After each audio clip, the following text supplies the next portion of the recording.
Hello guys, welcome to Academius Classes. My name is Gaurav Dhirwani and आज हम आप लोगों के लिए लेके आए हैं class 10th SST top important boards question. Yes guys, history, geography, civics and eco चारों बुक्स के वो इम्पॉर्टेंट टॉपिक्स जो कंटिन्यूसली बोर्ड्स एग्जाम में हर साल पूछे जा रहे हैं. तो आइए स्टार्ट करते हैं हमारे वो इम्पॉर्टेंट टॉपिक्स जिसको पढ़ने के बाद I guarantee, academics classes guarantee कि आप लोग बोर्ड्स में बहुत अच्छे नंबर लेके आ सकते हैं. देखो गाइज, ये हम लोग गारंटी नहीं दे सकते कि ये क्वेश्चंस हर बार पेपर में आएंगे, बट ये वो टॉपिक्स हैं जो आज हम करने वाले हैं, वो कंटिन्यूसली पेपर में पूछे जा रहे हैं. तो आइए स्टार्ट करते हैं हमारा टॉपिक. तो स्टार्ट गाइज हम लोग करेंगे हिस्ट्री से. हिस्ट्री में पहला टॉपिक जो है, पहला जो क्वेश्चन है जो कंटिन्यूसली बोर्ड्स में पूछा जा रहा है 5 मार्क्स के पॉइंट पे, 5 मार्क्स के सेक्शन में, फ्रेंच रिवॉल्यूशन और नेशनलिज्म से रिलेटेड है. तो क्वेश्चन है, how did the French revolution create the idea of collective belonging among the people. Guys, जिसको मैं स्टार कर रहा हूँ, 5 मार्क्स का क्वेश्चन कंटिन्यूसली पेपर्स में पूछा जा रहा है. क्वेश्चन को अच्छे से रीड कर लीजिए. How did the French revolution create the idea of collective belonging among the people. 7 points हैं. 7 पॉइंट्स आपको पेपर में लिख के आने हैं कि क्या एडमिनिस्ट्रेटिव चेंजेस थे, लैंग्वेज के अंदर क्या चेंज आया था, उसके बाद में कौन सा फ्लैग अडॉप्ट किया था, ला पात्री, ला सतोयन, सारी चीज़ें आपको इसमें मेंशन करके आनी है. तो पहला क्वेश्चन बहुत ही इंपॉर्टेंट लिया गया है. कंटिन्यूसली 2023 2024 में ये क्वेश्चन पूछा गया है. Next question very important again, Napoleonic code. Napoleonic code सब बच्चों को पता होगा, सिविल कोड भी इसको बोला जाता है. Very very important question again. ये आपका 3 मार्क्स के ब्रैकेट में फॉल होता है. सेक्शन सी में ये पूछा जाता है. वैसे इस बार आपका थोड़ा पैटर्न भी चेंज हो गया पेपर का, उसको हम लोग अच्छे से नेक्स्ट क्लास में डिस्कस करेंगे कि भाई एसएसटी और साइंस के अंदर क्या चेंजेस आए हैं. पर वैसे हर साल देखा जाए तो 3 मार्क्स में क्वेश्चन पूछा जाता है. क्वेश्चन क्या है, क्वेश्चन किस फॉर्म में आपको पेपर में मिलेगा, एक्सप्लेन द सिग्निफिकेंस एंड की प्रोविजंस ऑफ नेपोलियनिक, और सिविल कोड भी आ सकता है, introduced in 1804. Very very important है कि 1804 में क्या क्या चेंजेस देखने को मिले थे. ठीक है, नेपोलियनिक कोड के टाइम पे. तो रेड से हमने इसको मार्क कर दिया. 3 मार्क्स को हम रेड से करते हुए चलेंगे, 5 मार्क्स को हम ब्लैक से मार्क करते हुए चलेंगे. वो टॉपिक्स कर रहे हैं हिस्ट्री, ज्योग्राफी, सिविक्स और इको के, जो कि आपके पेपर में हर साल पूछे जा रहे हैं. तो मार्क करते जाइए. कोई भी ऐसा टॉपिक नहीं यहाँ पे क्लास में बताया जाएगा जो कि इम्पॉर्टेंट नहीं है. नेक्स्ट आ रहा है आपका very important, treaty of Vienna. पिछले साल ही क्वेश्चन बोर्ड्स में आया है 2 सेट में, तो हम इसको अच्छे से देखेंगे. Discuss the main objective and outcomes of treaty of Vienna in 1815 में जो ट्रीटी साइन होती है. अच्छा, ये ट्रीटी किसके बीच में, थोड़ा थोड़ा मैं आप लोगों को आइडिया देता जाऊंगा कि ये किस टॉपिक के बारे में है. तो ट्रीटी ऑफ वियना नेपोलियन की जब डिफीट हुई थी उसकी ये ट्रीटी थी, जिसके अंदर ब्रिटेन, पर्शिया, ऑस्ट्रिया जैसी कंट्रीज़ ने उनके साथ ट्रीटी साइन करी थी, और जितने भी नेपोलियन ने अपने टाइम पे चेंजेस किए थे उसको वापस से सही करने की ये ट्रीटी थी. Undo the changes of Napoleon. आपको एनसीईआरटी की लाइंस में ये मिल जाएगा. तो गाइज देखो, एक्चुअली में अगर हम लोग एसएसटी की बात करें, सोशल साइंस की बात करें क्लास 10 की, अकॉर्डिंग टू माई एक्सपीरियंस, देखो एसएसटी के अंदर 3 चीज़ें फॉल ऑफ करती हैं. एसएसटी को मार्क्स स्कोर करने का 3 स्टेप्स में हमारे पास तरीका है. जैसा फर्स्ट स्टेप, हम लोग पहले तो कोर कंसेप्ट्स क्लियर कर दें, जो कि हम इस क्लास में लेके आए हैं आप लोगों के लिए. टोटल 100 कंसेप्ट्स हम लेके आए हैं आपके लिए इस क्लास में, एसएसटी के अंदर, history, geography, civics and eco. Second चीज़ है कि आप इतनी अच्छे से एनसीईआरटी को रीड करते हैं. And third thing is that कि कॉपी के अंदर आपकी आंसर प्रेजेंटेशन कितनी अच्छी है, आंसर फ्रेमिंग कितनी अच्छी है. Only these 3 things and your score in boards class 2025-2026 is going to boost. Next topic पे हम लोग आ रहे हैं. ट्रीटी ऑफ वियना हमने पढ़ लिया है. नेक्स्ट क्वेश्चन का is very important question, short note की फॉर्म में आपको मिल जाता है, 3 मार्क्स की फॉर्म में आपको मिल जाता है. गसीपी मजीनी द रिवॉल्यूशनरी, 1804 में इनका बर्थ हुआ था जिनोवा के अंदर. ठीक है, 1800 इसमें आपको देखना है गसीपी मजीनी. उसके बाद में कौन कौन सी इन्होंने हमारे पास में क्लासेस बनाई थी, यंग इटली, यंग यूरोप, कौन से इन्होंने ग्रुप्स फाउंड किए थे, सीक्रेट सोसाइटीज़ फाउंड करी थी, क्या इनका स्टेटमेंट था, क्या इनका विजन था, कैसे इन्होंने लोगों को ट्रेन किया था। वेरी इंपॉर्टेंट क्वेश्चन आ जाता है 3 मार्क्स का, ठीक है। तो चैप्टर 1 के हम लोग इंपॉर्टेंट क्वेश्चन हम लोग देखते हुए चल रहे हैं। Next question, very very very important question मेरे पॉइंट ऑफ व्यू से। बोर्ड्स में चैप्टर नंबर 1 हिस्ट्री का सबसे फेवरेट्स क्वेश्चन में से आता है unification of Germany, unification of Italy या यूनिफिकेशन ऑफ ब्रिटेन। इन तीनों में से कोई ना कोई यूनिफिकेशन आपको पेपर में देखने को मिल सकता है। तो अच्छे से जर्मनी देखो, ज़्यादा चांसेस, ज़्यादा फेवरेट्स जो है वो जर्मनी की तरफ होते हैं, ज़्यादा मेरा सॉफ्ट कॉर्नर जर्मनी और ब्रिटेन की तरफ है। इटली हमसे इतना नहीं पूछा जाता, बिकॉज इटली इसलिए नहीं पूछा जाता क्योंकि गसीपी मजीनी का शॉर्ट नोट हमारे पास ऑलरेडी है, ठीक है। तो हम लोग एक कैमिलियो काउंटी केवर जो है इसमें चीफ मिनिस्टर, उन पे भी शॉर्ट नोट अलग से आ सकता है। तो हम लोग देखते हैं ज़्यादा जर्मनी और ब्रिटेन के चांसेस। बट हम लोगों को करने क्या है, देखो गाइज, हम लोग कोर कंसेप्ट्स करने का, ये मैं गारंटी नहीं दे रहा हूँ कि ये टॉपिक्स आपके 100% बोर्ड्स में आएंगे, लेकिन मैं आपको ये गारंटी दे सकता हूँ कि इन टॉपिक्स के साथ आप अपनी प्रिपरेशन बहुत अच्छे से स्टार्ट कर सकते हैं, बहुत अच्छे से बूस्ट कर सकते हैं, बिकॉज इन टॉपिक से बाहर कुछ नहीं आएगा, ठीक है। आइए स्टार्ट करते हैं। द बल्कान्स का रीजन देखो गाइस, क्वेश्चन मार्क कर लो, 5 मार्क्स का क्वेश्चन है, मैं स्टार मार्क कर रहा हूँ, पिछले साल पेपर में आया है। Explain why the Balkan region became an area of intense conflict in the early 20th century. Explain करना है कि बल्कान के अंदर क्या क्या प्रॉब्लम्स हुई थी, ओटोमन एम्पायर का ये पार्ट थे, कैसे ये डिसइंटीग्रेट हुए थे, कैसे इनको पावर्स मिली थी। तो ये सारी कौन कौन से एरियाज उसके अंदर आते हैं बल्कान्स के अंदर, वो सारे नाम आपको याद करके पेपर में लिख के आने हैं। 5 मार्क्स का ये क्वेश्चन आपका बन जाता है, ठीक है। नेक्स्ट क्वेश्चन जो इस चैप्टर से हमारे पास बनता है वो बनता है, आपको एक बॉक्स दिया हुआ है, बॉक्स 3 करके, है ना, बॉक्स 3 करके। उस बॉक्स में आपके पास में हमारे जो यूनिफिकेशन ऑफ जर्मनी है, यूनिफिकेशन ऑफ इटली है, ब्रिटेन है, इनकी एलिगोरी दे रखी है। एलिगोरी के पास जैसे स्वॉर्ड है, एलिगोरी के पास में ओक लीव्स है, ब्रेस्ट प्लेट है, तो उसका क्या मीनिंग है, ठीक है। तो वो मीनिंग आपको देखो, ये बेसिकली 1 मार्क्स का है, ये 1 मार्क्स का क्वेश्चन होता है। बल्कान्स वाला 5 मार्क्स का क्वेश्चन बनता है। तो हम 1 मार्क्स की सीरीज एमसीक्यूज हम लोग अलग लेके आएंगे। हमारी टीम आपके लिए वर्क कर रही है, हमारी टीम एनालाइज कर रही है कि पिछले 5 ईयर्स में कौन से क्वेश्चन रिपीटेडली पूछे जा रहे हैं, तो वो हम आप लोगों के लिए लेके आए फिल्टर करके, जिससे आप लोगों के लिए स्कोर करना बहुत ईजी हो जाए, ठीक है गाइस। आगे बढ़ते हैं हम।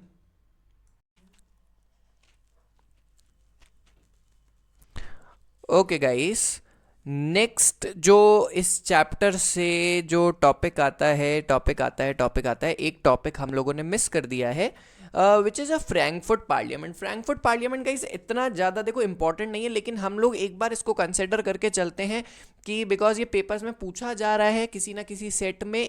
तो explain the concept and limitation of early representative assemblies in colonial India, वो लिख दिया है यहाँ पे इन्होंने, इंडिया लिख दिया है। ये हमारे पास फ्रैंकफर्ट पार्लियामेंट पे शॉर्ट नोट है ना, फ्रैंकफर्ट पार्लियामेंट में शॉर्ट नोट है, वो हम लोग इजीली कर सकते हैं कि फ्रैंकफर्ट पार्लियामेंट जो चर्च है कि भाई हमारे पास कहाँ पे बनी थी जर्मनी के अंदर, कैसे कितने रिप्रेजेंटेटिव उसमें हमारे पास इंक्लूड हुए थे, तो ये सारी चीज़ें आपको उसमें करके आनी है। ओके, आप लोगों को अगर इसकी आंसर्स चाहिए तो प्लीज़ कमेंट्स में बताइए। आपको जो आंसर शीट है, आंसर की है और इसका एक्सप्लेनेशन है, वो हम लोग आपको कमेंट्स में या फिर मैं लिंक के फॉर्म में आपको ड्रॉप कर दूंगा। तो आगे बढ़ते हैं। इंडिया वाले, अच्छा ये फ्रैंकफर्ट पार्लियामेंट गाइस गलती से इन्होंने इंडिया वाले में डाल दिया है। हम लोग आगे बढ़ते हैं। Very important question, very important, very very, पिछले साल का 5 मार्कर सेक्शन डी का क्वेश्चन आपको हर सेट में मिला है, which is how did World War I create a new political and economic situation in India? Explain in detail. Very important question कि भैया वर्ल्ड वॉर 1 में क्या क्या हमारे पास में उन्होंने पॉलिटिकल कंडीशन क्रिएट हुई थी वर्ल्ड वॉर 1 की वजह से, जो इंडिया के अंदर उन्होंने फोर्स लेबर कराया था, प्राइजेस बढ़ गए थे, इनकम टैक्स इंट्रोड्यूस हो गया था, फोर्स रिक्वायरमेंट हुआ था आर्मी के अंदर, तो ये सारी चीज़ें, अच्छा प्राइजेस हाइक हो गए थे, इन्फ्लुएंजा एपिडेमिक आ गया था, ये सारी चीज़ें आपको उसमें मेंशन करनी है, ठीक है, तो अब हमारा जो चैप्टर है वो आगे बढ़ रहा है। अब हम लोग सेकंड चैप्टर हिस्ट्री पे आ चुके हैं, हमारे इंपॉर्टेंट कंसेप्ट्स पे। गाइज एक चीज़ बिल्कुल ध्यान रखिएगा, अगेन मैं आपको बोल रहा हूँ, ये मैं आपको श्योरिटी नहीं दे रहा हूँ कि ये टॉपिक्स जो है कि आपको बोर्ड्स में एग्जैक्टली मिलेंगे, लेकिन आप लोग इनके साथ एक बहुत अच्छा फाउंडेशन बिल्ड कर सकते हो। मैं आपको अभी यहाँ पे गारंटी दे दूँ कि ये आपको टॉपिक्स 100% पेपर में मिलेंगे, बिकॉज अकेडमिक्स क्लासेस या गौरव धीरवानी आपको फॉल्स गारंटी नहीं देगा, लेकिन हम आप लोगों के साथ एट द एंड एग्ज़ाम्स तक साथ रहेंगे, जिससे कि हम लोग एक प्रॉपर फाउंडेशन बिल्ड कर पाएँ। नेक्स्ट टॉपिक आईएसी के साथ आगे बढ़ते हैं हमारे नेक्स्ट और बहुत ही बेसिक टॉपिक पे, which is Rowlatt act. Rowlatt act आता है हमारे पास में, what is Rowlatt act and why did it provoke widespread protest across India. अब रोलेट एक्ट क्या था? रोलेट एक्ट था कि भैया जिस पे भी शक आएगा उसको बिना किसी ट्रायल के 2 साल की सज़ा दे दी जाएगी। तो इस पे बहुत ज़्यादा स्ट्रगल हुआ था, इस पे बहुत ज़्यादा वायलेंस हुआ था हमारी कंट्री पे, ठीक है, जिससे जलियांवाला बाग एक बहुत ही इम्पॉर्टेंट केस हमारी कंट्री के लिए, ठीक है, एक ऐसा मोमेंट हमारी कंट्री के लिए जो कि हम लोग बिल्कुल भी याद नहीं करना चाहते, ठीक है। तो रोलेट एक्ट से हमारे पास जलियांवाला बाग हुआ था, सबको याद होना चाहिए, ठीक है। अच्छा, मास मूवमेंट्स की बात करूँ जो पेपर में कंटिन्यूसली पूछे जाते हैं, वो है सॉल्ट मार्च। गाइस बहुत अच्छे से याद करना, इरविन के लेटर के साथ देखो क्या आ सकता है, describe the significance and impact of Gandhi ji Dandi salt march, ठीक है। तो ये आपको 3 मार्क्स के अंदर, तो 3 मार्क्स के अंदर हमको ये मिल सकता है, 3 मार्क्स के अंदर हम इसको अच्छे से निकाल के कर सकते हैं, ठीक है। तो गाइज जो जो हम टॉपिक्स डिस्कस कर रहे हैं, भले आप आज पूरी वीडियो ना देखें, सिर्फ और सिर्फ हिस्ट्री वाला सेगमेंट देख के इन टॉपिक्स को एक जगह या तो नोट कर लीजिए या तो इनकी प्रिपरेशन स्टार्ट कीजिए। जैसे जैसे आपके एक चेकलिस्ट बन जाएगी, चेकलिस्ट में जैसे जैसे टॉपिक्स कवर होते जाएंगे आप लोगों का कॉन्फिडेंस बूस्ट होता जाएगा। गाइज बिलीव मी दैट आगे हम कुछ ऐसी क्लासेस लेके आने वाले हैं आप लोगों के लिए, जिससे कि आपको और फिल्टर्ड कंटेंट हमारी टीम जो है वो लाके देगी, जिससे कि आपकी बोर्ड्स की प्रिपरेशन विदाउट एफर्ट्स कंटिन्यू रहेगी।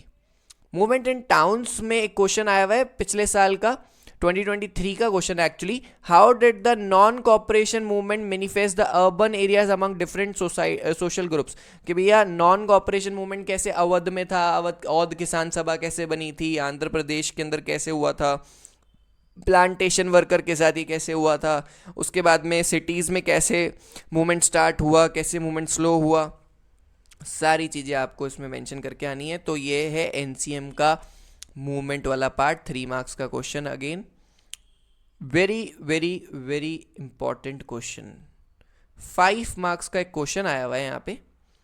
Limits of CDM, civil disobedience movement के हमारे को यहाँ पे लिमिट्स बताने, what were the limitation and constraints of the civil disobedience movement. 5 marks का क्वेश्चन है, ऑल्टरनेट ईयर में पूछा जा रहा है, ठीक है, 2023 में पूछा गया था। तो आप ये सोचो 2023 में अगर ये पूछा गया तो 2025 के सेशन में भी पूछा जा सकता है।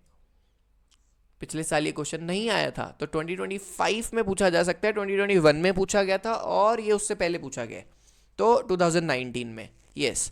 तो इस साल आने के चांसेस थोड़े हाई है।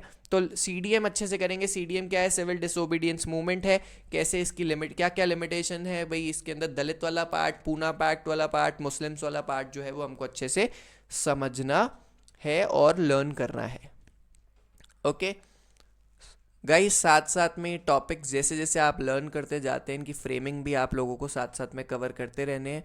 अच्छा, इसमें एक इम्पॉर्टेंट टॉपिक जो है वो छूट गया है यहाँ पे एक इम्पॉर्टेंट टॉपिक छूट गया। जैसे यहाँ पे movement and towns and NCM है, वैसे ही वहाँ सीडीएम भी होगा। मैं यहाँ पे लिख देता हूँ सीडीएम पार्टिसिपेशन, सीडीएम का पार्टिसिपेशन। मैप वर्क इस चैप्टर में से बहुत इंपॉर्टेंट हो जाएगा। एक क्लास होगी, एक छोटी सी वीडियो आएगी मैप वर्क के लिए। मैं कुछ आपको 15 पॉइंट्स और 10 पॉइंट्स दूंगा, उसके बाहर गारंटी 100% गारंटी कुछ नहीं आएगा मैप में। मतलब 5 मार्क्स में आपको गारंटी जो है अश्योर कर सकता हूँ, या अकेडमिक्स क्लासेस आपको अश्योर कर सकती है, ठीक है। तो वो मैप वर्क की क्लास अलग होगी। जलियांवाला बाग मैंने आपको बता दिया, आप अलग से रोलेट एक्ट के साथ में कॉम्बो टॉपिक है जलियांवाला बाग, जलियनवाला बाग,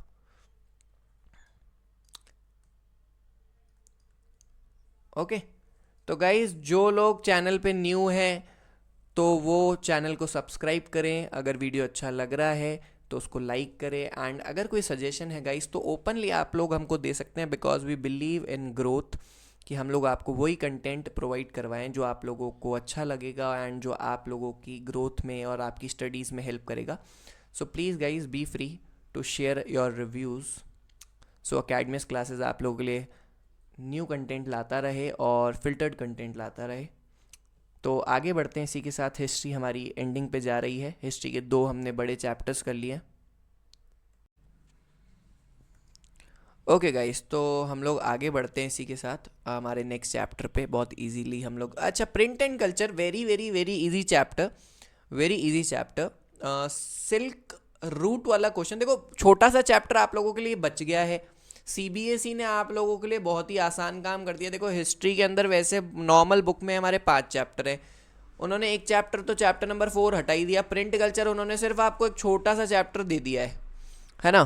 प्रिंट कल्चर के साथ में मैं आपके कुछ क्वेश्चंस कवर करने वाला हूँ. प्रिंट कल्चर के साथ में आपका एक छोटा सा चैप्टर यहाँ पे इंक्लूडेड है सीबीएसई की तरफ से, जो कि आपका ग्लोबलाइजेशन वाला चैप्टर रह जाता है. ठीक है, तो एक बार हम उसको कवर कर लेते हैं. उसमें से एक टॉपिक है सिल्क रूट करके ना.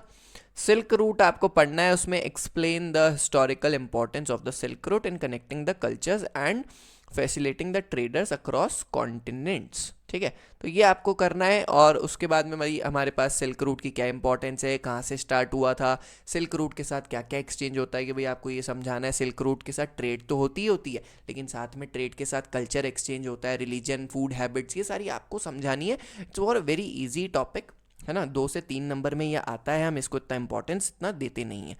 दूसरा आता है न्यू क्रॉप्स, जो सर्वाइवल का कैसे डिफरेंस है. Explain how the introduction of new crops. ये क्वेश्चन थोड़ा सा आउट ऑफ द बॉक्स रहता है हर बार, कि पिछले साल ही आउट ऑफ द बॉक्स आ गया था. बच्चों ने इतना इस पर ध्यान नहीं दिया था, बिकॉज छोटा सा चैप्टर है ये. तो explain how the introduction of new crops from other continent made the difference between life and death. Same question, देखो क्वेश्चन की वही फॉर्म लिखी हुई है जो आपको बोर्ड्स में मिल रही है ना. तो ये आयरलैंड की फेट है. अब अगर आपको थोड़ा भी आपने ये चैप्टर पढ़ा हो, नहीं तो आप लोगों को मैं थोड़ा समराइज कर देता हूँ कि इस वाले आंसर के अंदर क्या आएगा. आयरलैंड के अंदर पोटैटो आया था, हम्बल पोटैटो. तो हम्बल पोटैटो की आदत लोगों को इतनी लग गई थी कि जब पोटैटो की शॉर्टेज हुई तो बहुत सारे लोगों की डेथ होना चालू हो गई वहाँ पे. तो ये आयरलैंड की स्टोरी थी कि न्यू क्रॉप वहाँ पे आई थी और वहाँ सर्वाइवल और डेथ का जो है रीज़न बन गई थी. ठीक है, तो मतलब हम आगे बढ़ते हैं इसके साथ ही. वेरी इंपॉर्टेंट हमारा जो चैप्टर है प्रिंट एंड कल्चर. देखो गाइस, प्रिंट एंड कल्चर को हमको कैसे लेना है. प्रिंट एंड कल्चर आपका जो चैप्टर है वो डिवाइडेड है 50-50% में. 50% MCQs देता है और 50% वो आपको क्वेश्चंस देता है. तो क्वेश्चंस में एक very important book on page number 1 which is a diamond Sutra, first Japanese book, है ना. 6 पेजेस की ये बुक थी. Describe the diamond Sutra and its significance. कब ये लॉन्च हुई थी, तो ये आपको इसमें से अच्छे से लर्न करके जानी है. वही क्वेश्चन देंगे जो आप लोगों को यहाँ पे पेपर के लिए इम्पॉर्टेंट है. ठीक है,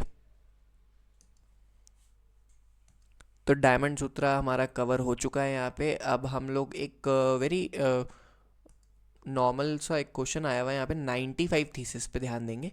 95 थी. देखो टॉपिक्स हम साथ साथ कवर करते हैं. देखो ये टॉपिक्स है, सिल्क रूट हमको पढ़ना है, डायमंड सूत्रा हमारे को बुक रिवाइज करनी है, तो आप लोगों के लिए थोड़ा आसान हो गया. अब आप लोग अगर print and culture normally read करने जाओगे चैप्टर में तो बहुत सारी चीज़ें फालतू लिखी हुई हैं, लेकिन हम लोगों ने यहाँ पे क्या किया, कुछ क्रक्स निकाले, कुछ ऐसे टॉपिक्स हैं. भैया सीधा जाना है डायमंड सूत्रा पढ़नी है, सीधा जाना है 95 थीसिस पढ़नी है, सीधा जाना है हमारे को फ्रेंच रिवॉल्यूशन और प्रिंट के बीच में 4 पॉइंट्स पढ़ने हैं, सीधा जाना है वर्नाकुलर प्रेसेक्ट पढ़ना है.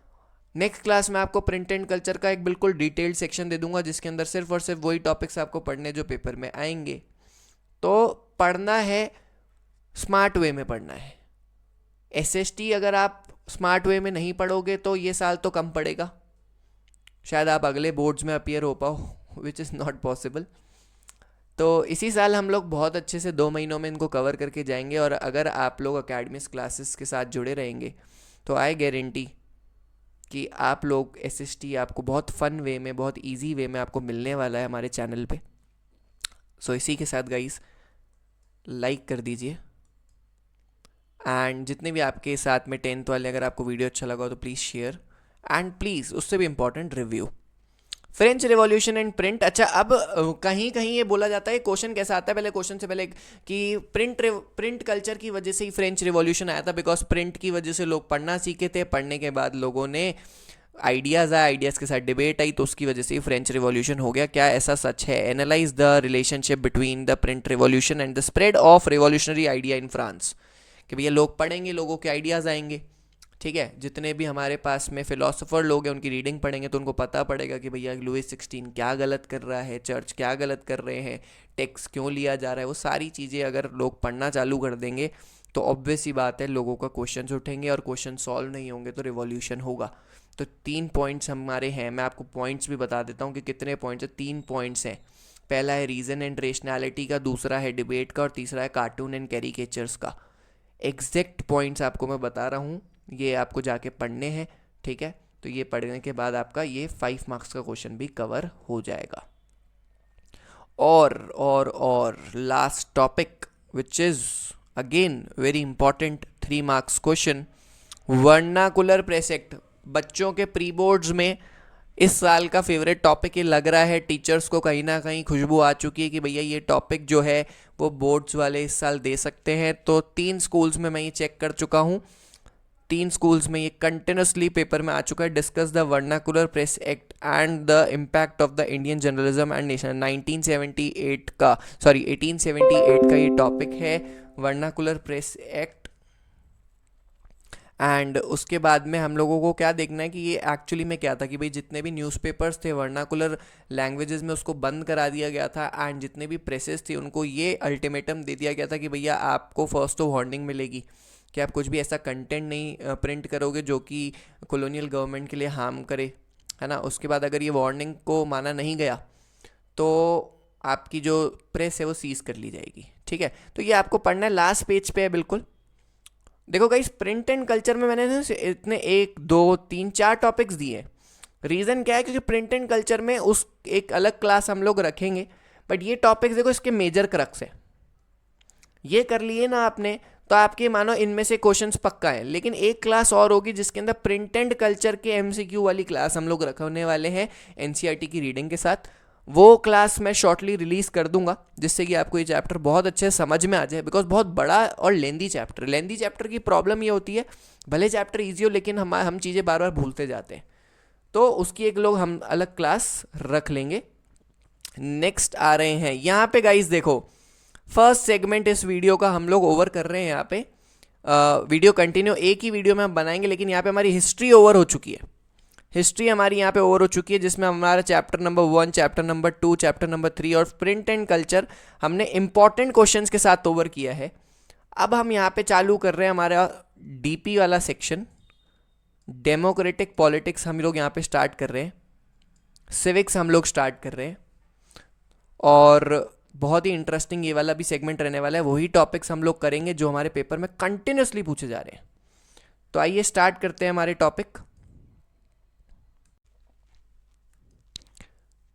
तो सबसे पहला चैप्टर हम लोग इसके साथ में स्टार्ट कर रहे हैं हमारा पावर शेयरिंग एंड फेडरलिज्म। दोनों चैप्टर्स के अंदर हम लोग इम्पॉर्टेंट हमारे क्वेश्चंस लेके आ रहे हैं, ठीक है। तो सबसे पहला जो टॉपिक है वो है हमारा श्रीलंका का केस पूरा। अब श्रीलंका के अंदर हमारे को क्या क्या चीज़ें करनी है, एथनिक कंपोजिशन दोनों कंट्रीज़ की, श्रीलंका की और बेल्जियम की, आपको एथनिक कंपोजिशन अच्छे से समझानी है।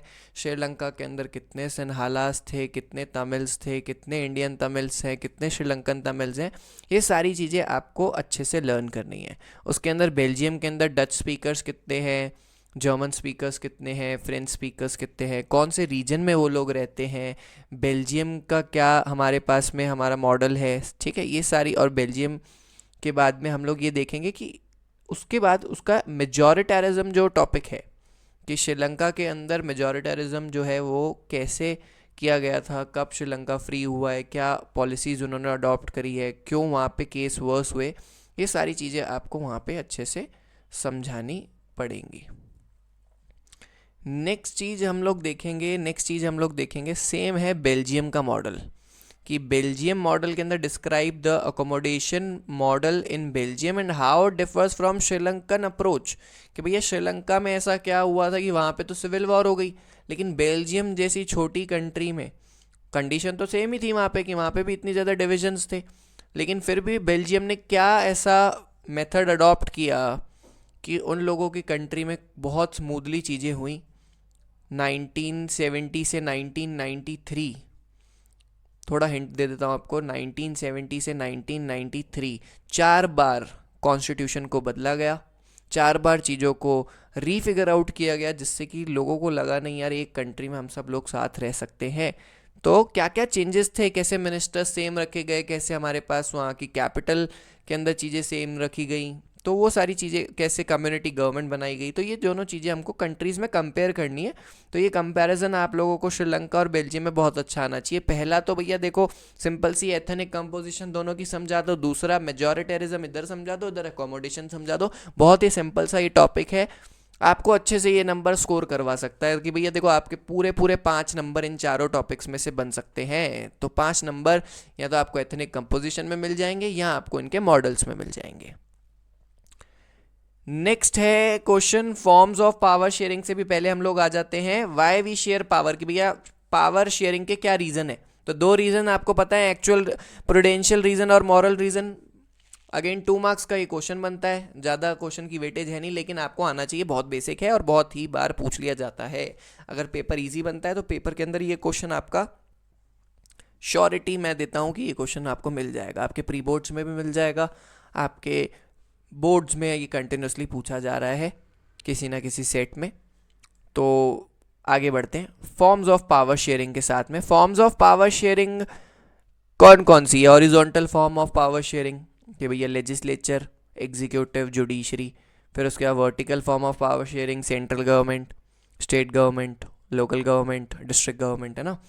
ऐसे ही आपकी पॉलिटिकल पार्टीज़ के अंदर कैसे पावर्स हमारे पास शेयर होती है, प्रेशर ग्रुप्स के पास, न्यूज़ मीडिया, इन सब के पास, ये सारी चीज़ें आपको जो है वो अच्छे से समझनी है। तो गाइज़ अगर आप इस वीडियो में यहाँ तक आ गए हैं तो मतलब आप कुछ सीखना चाहते हैं, वेरी इंपॉर्टेंट।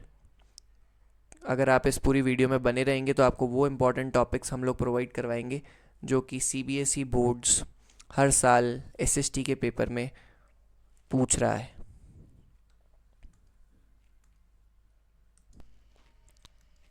ओके तो ये 4 टॉपिक्स हमने इस चैप्टर में से देखे कि भाई इस चैप्टर के अंदर श्रीलंका वाला केस हो गया, बेल्जियम मॉडल हो गया, फॉर्म्स ऑफ पावर शेयरिंग हो गई and why we share power. आगे हम बढ़ते हैं हमारा जो नेक्स्ट चैप्टर है फेडरलिज्म। तो इस चैप्टर के अंदर क्या क्या पॉइंट्स, क्या क्या क्वेश्चंस कंटिन्यूसली पूछे जा रहे हैं, बिकॉज देखो 2 चैप्टर आपके 5 to 7 मार्क्स के आपके स्कोर कर सकते हो आप इन दोनों चैप्टर्स को मिला के। तो सबसे पहला भैया 7 points of federalism, very very important question, very very important. कोई रिस्क नहीं ले सकते इसको छोड़ने का, कोई रिस्क नहीं ले सकते। 5 मार्क्स का ये क्वेश्चन है। की फीचर्स क्या क्या हैं फेडरलिज्म के, भाई एक फेडरल कंट्री के अंदर क्या क्या फीचर्स होने चाहिए, तो ये आपको 7 पॉइंट्स अच्छे से लर्न करने हैं, ठीक है। उसके बाद हम लोग आते हैं कि भैया हमारी कंट्री के अंदर कैसे कैसे पावर जो है वो डिवाइडेड है। इंडिया की हम बात कर रहे हैं, differentiate between union list, state list and concurrent list with the example of subjects of each category. देखो गाइज ये वाला टॉपिक में इंपॉर्टेंट क्या है कि आपको तीनों लिस्ट अच्छे से समझनी। भाई यूनियन लिस्ट क्या होती है कि जिसपे सिर्फ यूनियन डिसीजन ले सकता है, स्टेट लिस्ट जिसपे स्टेट ले सकती है, कॉन्करेंट जिसपे दोनों ले सकते हैं, कुछ रेसिड्यूरी सब्जेक्ट्स भी आते हैं, ठीक है। तो वो आपको पहले तो बेसिक डेफिनेशन, उसके बाद कौन से सब्जेक्ट्स, वेरी इंपॉर्टेंट अच्छे से सुनना, कौन से सब्जेक्ट्स इस लिस्ट के अंदर आ रहे हैं, बिकॉज एमसीक्यू वाला पार्ट जो है, एमसीक्यू वाला जो पार्ट है उसके अंदर ये आपसे सब्जेक्ट्स पूछे जा सकते हैं। जैसे वो कम्युनिकेशन पूछ लेता है, भाई कम्युनिकेशन किस लिस्ट के अंदर फॉलो होता है, तो आपको वो पता होना चाहिए कि भैया वो किस लिस्ट के अंदर फॉलो ऑफ करता है, ठीक है। नेक्स्ट जो टॉपिक है भैया 2 हमने पढ़ लिए, पहला की फीचर्स ऑफ फेडरलिज्म, दूसरा division of power, union list, state list and concurrent, तीसरा है अगेन वेरी इंपॉर्टेंट 2 5 मार्क्स के क्वेश्चन मैंने आपको गिना दिए, डिसेंट्रलाइजेशन स्टेप्स इन 1992। देखो 5 और 3 दोनों के अंदर ये पूछा जाता है, ठीक है। तो हम लोग इसको इंपॉर्टेंट ही कंसीडर कर रहे हैं। Describe the major steps taken towards the decentralisation in India through constitutional amendment in 1992। भैया 1992 में ऐसे क्या स्टेप्स थे? भैया डिसेंट्रलाइजेशन पता होना चाहिए। डिसेंट्रलाइजेशन का मतलब है जब पावर जो है वो कॉन्करेंट और स्टेट से भी जाके हमारे पास किस में बांट दी गई हो, लोकल गवर्नमेंट में। और क्या स्टेप्स थे कि भाई लोकल गवर्नमेंट को ऐसी क्या पावर्स दी गई थी, वुमेन को क्या हमारे पास में रिलैक्सेशन दिया गया था, क्या क्या चीज़ें थी जो हमारे को एक अलग से इलेक्शन कमीशन बनाई गई थी। तो वो सारी चीज़ें हमको इसमें अच्छे से याद करनी है। ओके, तो ये वाला क्वेश्चन भी इंपॉर्टेंट हो जाता है। उसके बाद में आपका एक क्वेश्चन आ जाता है यूनिटरी और फेडरल। भाई बहुत अगेन 3 मार्क्स के अंदर मेरे को ये पूरा चैप्टर ही इंपॉर्टेंट लगता है, बिकॉज आप उसमें कुछ रिस्क नहीं ले सकते छोड़ने का, क्योंकि सारे टॉपिक्स इंपॉर्टेंट है। कोई ना कोई टॉपिक आपका रेगुलर में मिल जाएगा आपको, यूनिटरी एंड फेडरल। फिर भी हम लोगों ने इस चैप्टर में से काफ़ी फिल्ट्रेशन करी है हमारी टीम ने, तो 5 से 6 टॉपिक हमने निकाले हैं। पूरा चैप्टर पढ़ने की ज़रूरत नहीं है। जो टॉपिक्स आपको स्क्रीन पे दिख रहे हैं उन टॉपिक्स को कमांड में लेना स्टार्ट करो, ठीक है, और उन पे प्रेजेंटेशन और फ्रेमिंग स्टार्ट करो, ठीक है। एक्शन ही हमारा सबसे बड़ा स्टेप होना चाहिए, एग्जीक्यूशन ही हमारा सबसे बड़ा स्टेप रहना चाहिए एसएसटी और कोई भी सब्जेक्ट्स के पॉइंट ऑफ व्यू में। तो यूनिटरी वर्सेस फेडरल, भैया 2 तरह की गवर्नमेंट्स होती हैं, यूनिटरी फॉर्म ऑफ गवर्नमेंट और federal form of government. Unitary form of government के अंदर हमारे पास में क्या है कि भैया यूनिटरी गवर्नमेंट जिसमें सिंगल गवर्नमेंट एक्ट करती है और जो सारी पावर सेंट्रल के पास में रहती है। फेडरल फॉर्म ऑफ जिसमें पावर्स जो है वो डिवाइड कर दी जाती हैं, ठीक है। तो ये आपको अच्छे से याद रहना चाहिए। और अच्छा, एक नीचे टॉपिक लिखा है मैंने, वैसे हम इसको 5th भी कंसीडर करते हैं। शॉर्ट टॉपिक लिखा हुआ है कि भैया discuss the steps and historical roots of power, कि भैया पावर कैसे बांटी जाती है ना। तो पावर वैसे 2 फॉर्म्स में, फेडरल फॉर्म्स में बांटी जाती है, coming together and holding together. ये सबको पता होगा भैया। कमिंग टुगेदर ये आप लोग 2 मार्क्स के अंदर याद करोगे, और होल्डिंग टुगेदर, ठीक है। Coming together and holding, coming together मतलब छोटी छोटी स्टेट्स, छोटी छोटी यूनिट जो है आके बड़ी गवर्नमेंट बना दे। होल्डिंग टुगेदर में मतलब एक बड़ी कंट्री लाइक इंडिया अपनी पावर डिवाइड करके होल्ड करना सीखे, है ना। अपनी पावर को होल्ड करे, मतलब ज़्यादा पावर सेंटर अपने पास रखे, और बाकी जैसे राजस्थान हो गया, महाराष्ट्र हो गया, आंध्र प्रदेश हो गया, इसमें पावर थोड़ी थोड़ी बांट दे। और यूएसए का एग्जाम्पल है कि भैया 13 कॉलोनीज थी, 13 स्टेट्स थी, सारे साथ में आए और एक कंट्री बना लिया, ठीक है। तो उसको बोलते हैं कमिंग टुगेदर फेडरेशन। दोनों के एग्जाम्पल्स आप 2-2 3-3 याद करते हुए जाओगे। और आगे हम बढ़ते हैं इसी के साथ में हमारे नेक्स्ट चैप्टर पे भैया, democracy, religional and social division. इस ये चैप्टर है आपका जेंडर, रिलीजन एंड कास्ट। अगेन आपका बहुत ही इंपॉर्टेंट चैप्टर ही बन जाता है, ठीक है। तो पहला क्वेश्चन 3 मार्क्स का आपका question, why India is a secular country. ये देखो, मैं इस टॉपिक को इतना नहीं फोर्स करूँगा, बिकॉज ये आपको आना चाहिए टॉपिक अच्छे से, बिकॉज बहुत ही बेसिक टॉपिक है। हम लोग पूरी क्लास 9 से पढ़ते हुए हैं कि भाई हम एक सेक्युलर कंट्री हैं। तो वो सेक्युलर कंट्री हम क्यों हैं वो आपको पता होना चाहिए। भाई हम कोई भी धर्म फॉलो कर सकते हैं, कोई भी रिलीजन प्रोफेस कर सकते हैं, है ना। हमारे पास कोई बर्डन नहीं है। अच्छा, गवर्नमेंट जो है वो किसी एक पर्टिकुलर रिलीजन को सपोर्ट नहीं करती। तो ये सारे पॉइंट्स जो हैं वो आपको जेंडर, रिलीजन, कास्ट में सेक्युलरिज्म वाले टॉपिक में मिल जाएंगे। Explain the constitutional provision and practices that supports secularism, ठीक है। तो ये चैप्टर आपका घूमेगा सेक्युलरिज्म और कम्युनलिज्म के भी। कम्युनलिज्म क्यों ख़राब है, पाकिस्तान का एग्जाम्पल वहाँ पे दिया हुआ है, ठीक है। उसके बाद में इंडिया क्यों सेक्युलर कंट्री है, ठीक है। अच्छा, एक बहुत शॉर्ट 2 मार्क्स का क्वेश्चन है। एक स्टेटमेंट पूछ ली जाती है, ये स्टेटमेंट एज इट इज़ आती है। देखो जो स्क्रीन पे जो स्टेटमेंट्स लिखी हुई है ना, ये बोर्ड से उठाई हुई, बोर्ड्स के पेपर से उठाई हुई स्टेटमेंट्स है। ये आपको एग्जैक्ट क्वेश्चंस जो हैं वो बोर्ड्स के पेपर में मिल जाएंगे। तो प्लीज़ इसको अंडर एस्टिमेट या इसको इग्नोर ना कीजिए, ठीक है। गांधी जी का एक व्यू है भैया, what were Gandhi ji views on the relationship between religion and politics. कि भाई गांधी जी ने एक स्टेटमेंट दिया था कि भाई religion can never be separated from politics, तो वाई, ठीक है। तो ये आपको बहुत अच्छे से आंसर रीड करना है, ठीक है। आंसर्स अगर आप लोग कमेंट्स में लिखेंगे तो हम लोग आपको आंसर्स भी अवेलेबल करवाएंगे, ठीक है। एंड अगर आप चैनल पे नए हैं अगेन, तो प्लीज़ चैनल को सब्सक्राइब कीजिए, लाइक कीजिए वीडियो को अगर आपको अच्छा लगा हो, एंड साथ ही साथ अपने रिव्यूज़ जो है वो कमेंट्स बॉक्स में ड्रॉप करते जाइए। तो जेंडर एंड कास्ट के बारे में बात कर लेते हैं। एक बहुत छोटा सा डेफिनेशन है जो आपको एमसीक्यू भी ऑफर कर सकता है और 2 मार्क्स भी ऑफर कर सकता है, which is sexual division of labour क्या होता है, define and provide the examples of sexual division of labour in Indian society. ठीक है, वुमेन को क्या क्या चैलेंजेस हैं, ये देखो, ये मैंने सारे 2 मार्क्स के ब्रैकेट में डाल रखे हैं, ये 2 मार्क्स का ब्रैकेट है हमारा। ठीक है, caste in politics, politics in caste, है ना, ये वाली सारी जो चीजें हैं ना। तो गाइज नेक्स्ट हम आ रहे हैं पॉलिटिकल पार्टीज एंड डेमोक्रेसी, हमारा लास्ट 2 चैप्टर्स हैं। ठीक है, तो चेकलिस्ट हम लोगों ने बना रखी है टॉपिक्स की।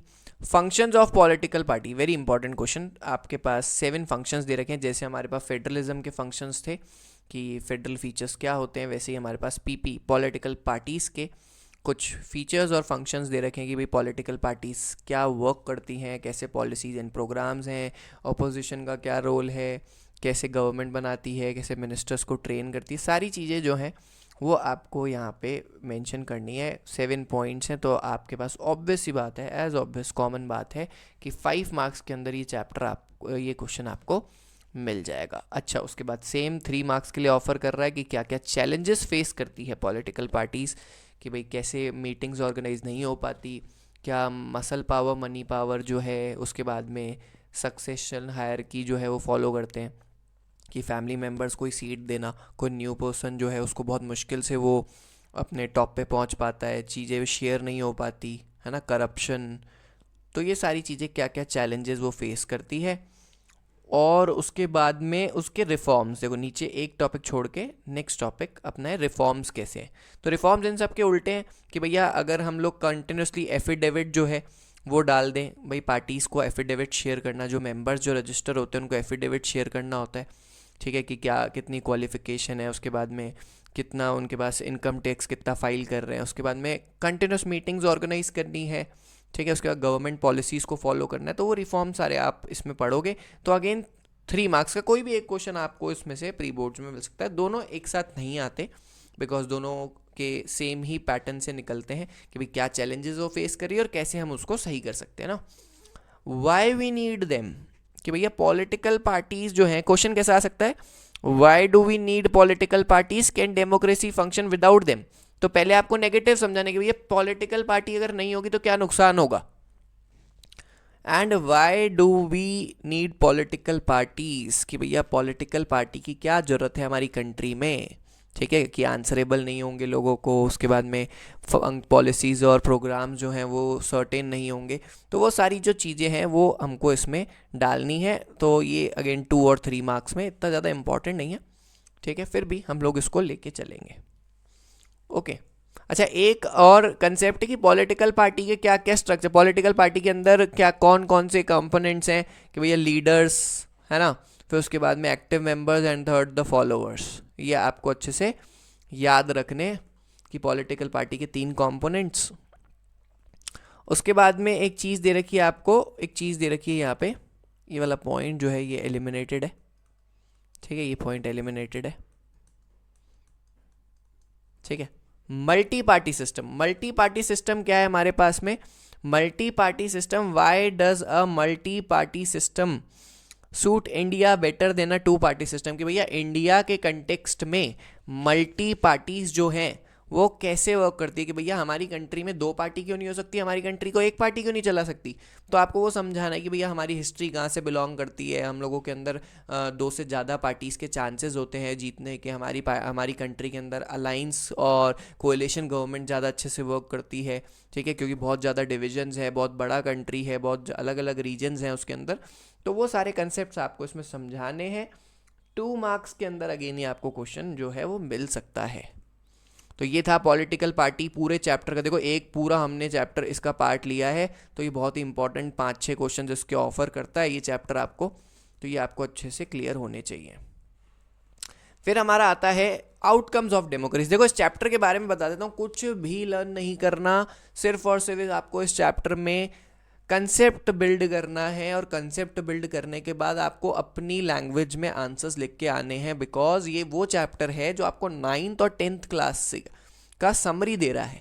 ये समराइज चैप्टर है आउटकम्स ऑफ डेमोक्रेसी। देखो इसने खुद ने लिख दिया यहाँ पे आउटकम्स ऑफ डेमोक्रेसी। तो पहला आपको कंसेप्ट क्या है, ट्रांसपेरेंसी एंड अकाउंटेंसी, अकाउंटेबिलिटी है ना। How does a democratic government ensure transparency in its functioning and decision making processes.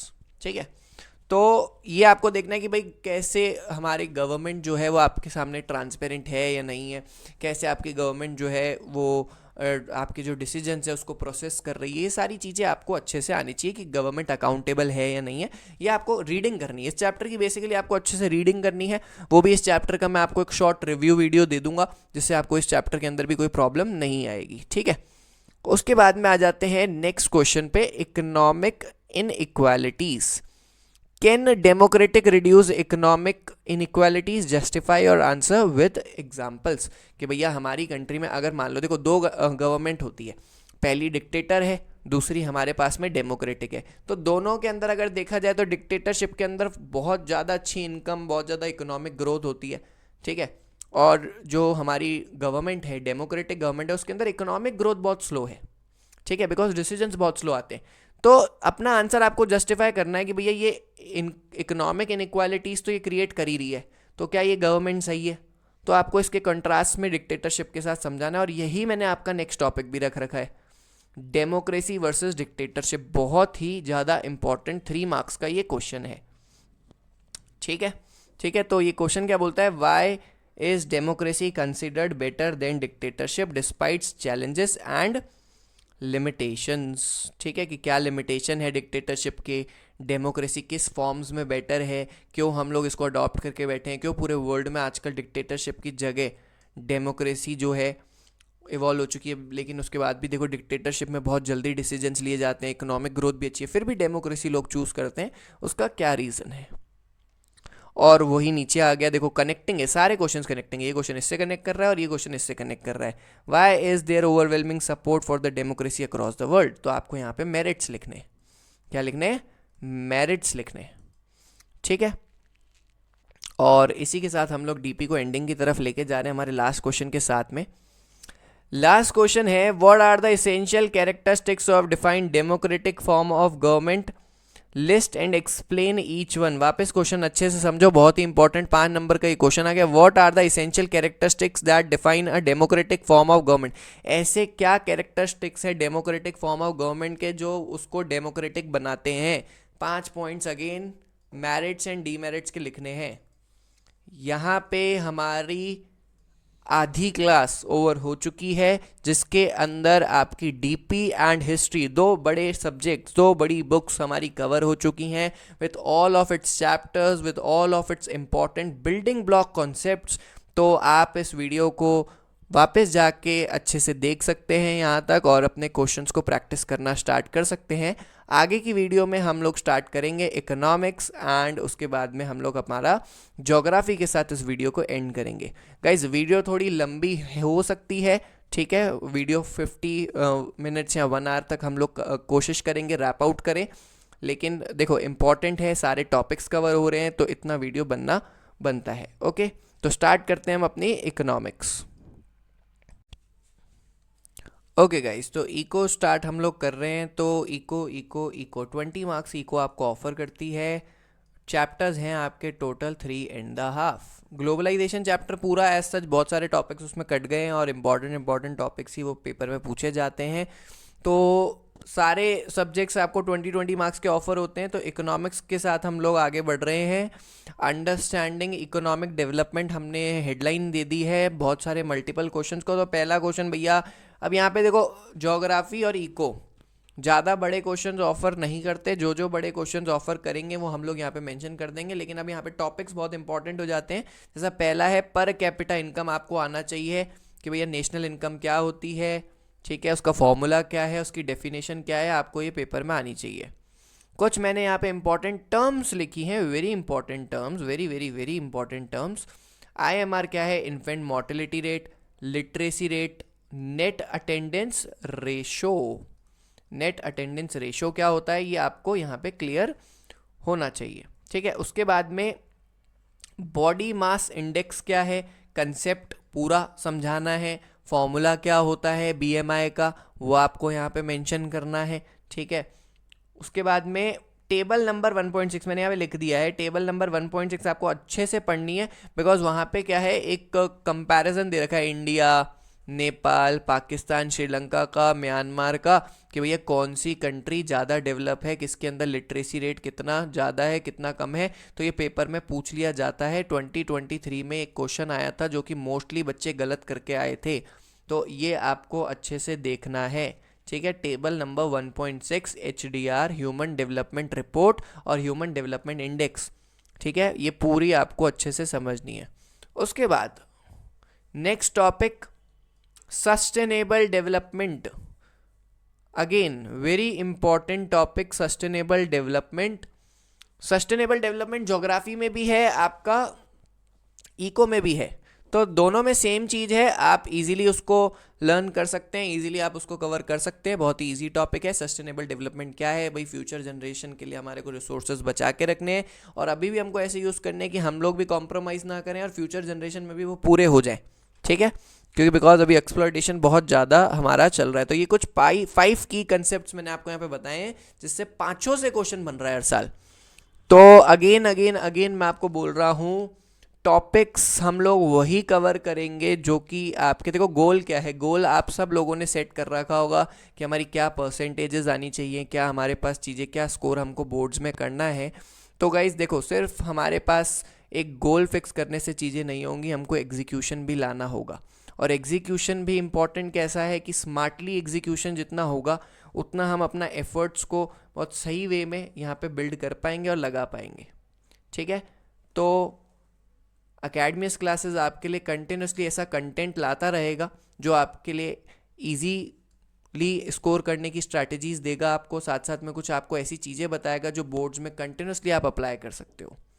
तो इसी के साथ आगे बढ़ते हैं नेक्स्ट की कंसेप्ट पे, विच इज एवरेजेस। इस पे क्वेश्चन आता है कि भैया एवरेजेस कैलकुलेट करना क्यों हमारे पास में ज़रूरी है, और साथ साथ में उसकी लिमिटेशंस क्या है, कि भैया एवरेज निकालने की लिमिटेशंस भी होती हैं, कि एवरेज हमारे को कंट्री की हर पर्सन की वो नहीं देता कि भैया हर पर्सन हमारे पास में क्या इनकम अर्न कर रहा है। एवरेज मतलब एक टोटल, जैसे मान लो कि भाई एक सिंपल से एग्जांपल देता हूँ आपको मैं, यहाँ पे ए और बी और सी 3 पर्सन है, यहाँ पे ये 500 रुपये कमा रहा है, ये 500 रुपये कमा रहा है, और ये यहाँ पे 1 लाख रुपये कमा रहा है, ठीक है। तो अगर एवरेज निकाले तो एवरेज यहाँ पे बहुत अच्छा आ जाएगा, भाई इन तीनों को प्लस करो, डिवाइड बाय 3, ठीक है। लेकिन यहाँ पे ये नहीं बता पाएगा कि भैया ए और बी की हालत बहुत ज़्यादा ख़राब है। एवरेज आपको ये बता दे कि भाई ये तीनों जो है ना साथ में बहुत अच्छा एवरेज कमा रहे हैं। तो पर्सनल गोल्स और साथ साथ में आपको जो चीज़ें हैं उनकी लिटरेसी रेट और हेल्थ रेट भी ये नहीं बताता, सिर्फ आपको ये क्या देता है कि एक को कितना अर्न कर रहे हैं। तो ये क्वेश्चन भी इंपॉर्टेंट है। उसके साथ हम लोग नेक्स्ट टॉपिक पे आ जाते हैं। 5 मार्क्स का टॉपिक है, बहुत अच्छे से इस टॉपिक को हम लोग समझेंगे। 5 मार्क्स के टॉपिक को, टॉपिक क्या है, what are the other goals of income, कि भैया पैसा तो जरूरी है। अच्छा, यहाँ पे अदर गोल्स ऑफ इनकम लिख दिए, अदर गोल्स ऑफ इनकम नहीं है, अदर गोल्स क्या हो सकते हैं इनकम के अलावा, है ना। अदर गोल्स इनकम के अलावा क्या क्या हो सकते हैं भैया, डिग्निटी, रिस्पेक्ट, ठीक है, और हेल्दी लाइफ, ठीक है। भैया इनकम सब कुछ नहीं है ना, आपको सोसाइटी के अंदर रहना है तो आप सिर्फ पैसे से नहीं रह सकते। कि अगर आप मान लो कि आज कोई एक इंसान है, उसके पास पैसा बहुत है लेकिन उसकी हेल्थ अच्छी नहीं है, ठीक है, उसके पास उसकी रिस्पेक्ट नहीं है उस कंट्री में, ठीक है, कुछ उसका ऐसा काम है कि पैसा उसका गलत तरीके से आ रहा है, तो वो अदर गोल्स क्या हैं कि आप dignity, respect, healthy life, sanitation वाली लाइफ जो है वो क्लियरली उसको मिलनी चाहिए वहाँ पे, ओके, सोशल लाइफ अच्छी होनी चाहिए। तो ये अदर गोल्स भी हमको यहाँ पे लिखने हैं, ओके। नेक्स्ट आपका development versus non development explain, ठीक है, हम इसको इतना इंपॉर्टेंस नहीं दे रहे, इतना इंपॉर्टेंट ये हमारे पास में नहीं है, तो इसको अभी हम यहाँ पे छोड़ देंगे, ओके। आगे बढ़ते हैं, आगे बढ़ते हैं, आगे बढ़ते हैं। Economic chapter number 2, chapter number 2, 3 sectors. आपको भैया ये पता होने चाहिए भैया हमारे पास कौन कौन से, ये चैप्टर बहुत इजी हो जाता है, इसमें इतने ज़्यादा क्वेश्चन नहीं है। प्राइमरी सेक्टर, सेकेंडरी सेक्टर और हमारे पास में टर्शरी सेक्टर, तीनों सेक्टर क्या काम करते हैं भाई। प्राइमरी सेक्टर आप बोलोगे एग्रीकल्चर सेक्टर है, ठीक है। सेकेंडरी सेक्टर कौन सा सेक्टर है, हमारे पास में मैन्युफैक्चरिंग सेक्टर है। टर्शरी सेक्टर सर्विस सेक्टर है। तीनों सेक्टर के एग्जाम्पल, तीनों सेक्टर का आपस में रिलेशन, तीनों सेक्टर की डिफाइन आपको अच्छे से आनी चाहिए। अगर ये आपको आता है तो ये चैप्टर बहुत ईजिली आपका निकल जाएगा। उसके बाद में क्लास 9 से आप पढ़ते हुए आए हो अनएम्प्लॉयमेंट और उसके टाइप्स, अनएम्प्लॉयमेंट क्या है कि भैया एक इंसान है, वो काम करना चाहता है लेकिन उसको काम नहीं मिल रहा है, तो वो है उसकी अनएम्प्लॉयमेंट। इसके क्या क्या टाइप होते हैं हमने क्लास 9 में बहुत अच्छे से पढ़े हैं। डिस्गाइज अनएम्प्लॉयमेंट हो गया, एजुकेशनल अनएम्प्लॉयमेंट हो गया, सीजनल अनएम्प्लॉयमेंट हो गया, तो ये सारे टाइप आपको अच्छे से आने चाहिए। तो ये 2 टॉपिक हमारे कवर हो गए। इसी के साथ में हम लोग नेक्स्ट टॉपिक पे आते हैं। ओके, तो नेक्स्ट जो टॉपिक आ रहा है वो है ऑर्गेनाइज्ड एंड अनऑर्गेनाइज्ड सेक्टर। जो अब नेक्स्ट 2 टॉपिक्स हैं, पब्लिक एंड प्राइवेट सेक्टर और ऑर्गेनाइज्ड और अनऑर्गेनाइज्ड सेक्टर, बहुत ज़्यादा इम्पॉर्टेंट हैं। इस पूरे चैप्टर में ज़्यादा वेटेज इन दोनों टॉपिक्स की बैठती है। ठीक है, तो दोनों टॉपिक कौन कौन से आ रहे हैं भाई हमारे पास में? पहला है ऑर्गेनाइज और अनऑर्गेनाइज की भैया कौन कौन सी हमको इसमें पॉइंट्स डालने हैं दोनों टॉपिक्स के अंदर, कि ऑर्गेनाइज सेक्टर में फिक्स वर्किंग आवर्स है, ठीक है, उसके बाद में वेजेस फिक्स है, मैटरनिटी लीव है, ये सारी चीज़ें आपको इसके अंदर मेंशन करनी है। दोनों जो टॉपिक्स हैं 3-3 मार्क्स के ऑफर करते हैं आपको बोर्ड्स में क्वेश्चन, कि आपके प्री बोर्ड्स में भी ये क्वेश्चन आपको मिल सकते हैं। तो ये चैप्टर देखो गाइज इतना ज़्यादा वेटेज का है नहीं और इतना ज़्यादा इंपॉर्टेंट भी नहीं है, बट ये दो टॉपिक्स हैं, ये आपको बहुत ज़्यादा इंपॉर्टेंट इसमें दे सकते हैं। ठीक है, उसके बाद में हम लोग आगे बढ़ते हैं। एक टॉपिक और इस चैप्टर का रह गया था, MG NREGA 2005, one of the favourites. Mahatma Gandhi, पहले तो भैया फुल फॉर्म ही इतनी बड़ी है, Mahatma Gandhi national rural employment guarantee act. ठीक है, ये क्या हो गया? Mahatma Gandhi national rural employment guarantee act, अच्छा okay. A landmark legislation insuring employments right for rural household across India. तो ये आपको अच्छे से याद करना है, टॉपिक बहुत ज़्यादा इंपॉर्टेंट आप लोगों के लिए यहाँ पे बैठ जाएगा। ठीक है, तो ये टॉपिक अच्छे से हम लोग करके जाएंगे। भैया MG की नरेगा पे शॉर्ट नोट आ सकता है कि भैया MG नरेगा की क्या पॉलिसी है, कब इसका ईयर है, फुल फॉर्म क्या है, 100 डेज की एम्प्लॉयमेंट ये लोगों को रूरल एरियाज़ में देता है। ये सारी चीज़ें आपको लर्न करके जानी। यहाँ पे आपका चैप्टर नंबर 2 भी ओवर होता है। अब हम लोग आ रहे हैं हमारे next very important chapter of economics. अगर 20 नंबर की इकोनॉमिक्स है तो ये चैप्टर आपको 7 से 8 नंबर का अकेला मिल जाएगा, मनी एंड क्रेडिट। तो पहला क्वेश्चन भैया, मैंने क्वेश्चन लाइन से लिख रखे हैं इसमें भैया, पहला question, why money is a medium of exchange. ठीक है, कि भैया मनी जो है वो मीडियम ऑफ एक्सचेंज क्यों रखा गया है, ऐसे उसके क्या पॉइंट्स है, तो ये आपको अच्छे से यहाँ पे क्लियर आउट करने हैं। पेज नंबर 1 पे इसका आंसर आपको मिल जाएगा। दूसरा भैया, डबल कोइंसिडेंस ऑफ वांट और बार्टर सिस्टम सबको आना चाहिए भैया। क्वेश्चन नंबर 2, टॉपिक नंबर 2, कि भैया दोनों को वही चीज़ मिलेगी, आपस में एक्सचेंज होगी जो दोनों एक दूसरे से कोइंसिडेंटली मैच कर रहे होंगे।